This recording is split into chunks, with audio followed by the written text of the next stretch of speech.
کہ ہم خود ہی عمل نہیں کر پا رہے ہیں، خود ہی عمل نہیں کرتے ہیں۔ جب ہم خود نماز نہیں پڑھتے ہیں تو ہماری اولاد کی نماز پڑھے، جب ہم نماز پڑھیں گے تبھی ہماری اولاد نماز پڑھے گی، جب ہم اچھے کام کریں گے تبھی ہماری اولاد اچھے اعمال کرے گی۔ میرے آقا کے گھر میں بھی بچوں نے تربیت پائی ہے۔ امام حسن مجتبی رضی اللہ تعالیٰ عنہ 6 مہینہ کے ہیں، صدقے کی کھجور رکھی ہوئی ہے، وہ گھسیٹتے ہوئے جا رہے ہیں، صدقے کی کھجور کو اٹھایا اور اپنے منہ پہ رکھا، حضور صلی اللہ تعالیٰ علیہ وسلم نے انگلی ڈالی اور اس کے بعد ارشاد فرمایا کہتے اما شعورتا انا آل محمد لا تاکل صدقہ، چھی اے پیارے بیٹے اسے نکال دو، کیا تمہیں معلوم نہیں ہے کہ محمد کی آل صدقہ نہیں کھاتی؟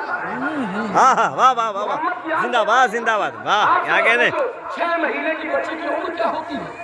6 مہینے کے بچے کنکریاں کو منہ میں ڈال لیتے ہیں، مٹی کو منہ میں ڈال لیتے ہیں، لیکن میرے آقا بچے کی تربیت بچپن سے کر رہے ہیں۔ یہ درس دے رہے ہیں کہ بچے کی اگر تربیت کرنا ہے، بچے کو اچھا بنانا ہے تو ماں کی گود سے اس کی تربیت کرو۔ ماں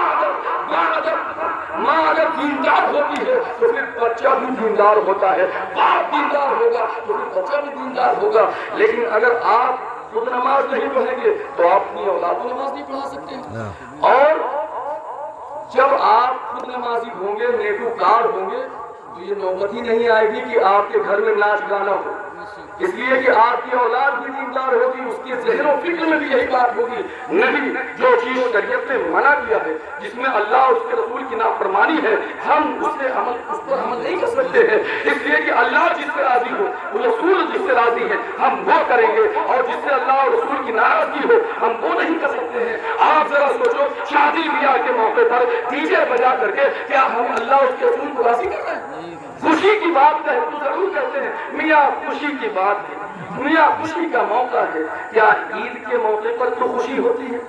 عید کے دن تو بڑے خوشی سے جاتے ہیں، کپڑے پہن کر کے جاتے ہیں، اچھے اچھے لباس پہن کے جاتے ہیں، خوشبو لگا کے جاتے ہیں، وہاں تو نہیں چھلکتے ہوئے جاتے ہیں، وہ بھی تو عید کا موقع ہوتا ہے، وہ بھی تو خوشی کا موقع ہوتا ہے، تو پھر یہاں کیوں؟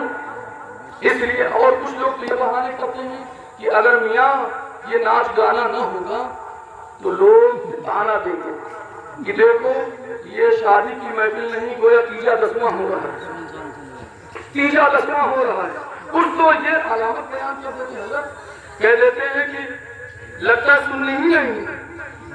ہاں، ایک بڑی سی حالت کہ اگر ناچ گانا نہ ہو شادی میں تو کہتے سارے لگت سننی نہیں ہے، لگت کچھ گڑبڑ ہے۔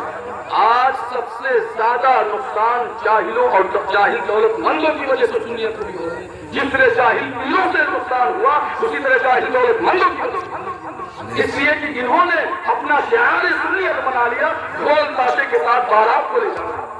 آج دوسرے فرقہ باطلہ کے لوگ یہی تو کہتے ہیں کہ دیکھو جس شادی میں گانا بج جائے، ڈی جے بجے تو سمجھ لینا کہ وہ سنیوں کی بارات۔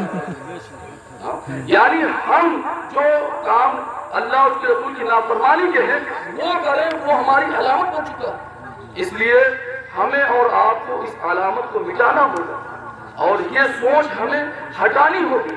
آپ ذرا سوچو، جب یہ کہہ دیتے ہیں کہ تیجا کی محفل لگے گی، دسواں کی محفل لگے گی، جب مسجد میں نکاح ہو، پڑھنے والے نکاح میں شامل ہونے والے سب باوزی لوگ ہوں، سب کے سب نمازی ہوں، اب بتائیے اس نکاح میں جو برکت ہوگی، اس میں جو خیر و برکت رحمتیں نازل ہوں گی، کیا یہ تمہارے پھرنے والے بارات میں رحمتیں نازل ہوں گی؟ نہیں ہو سکتی ہیں۔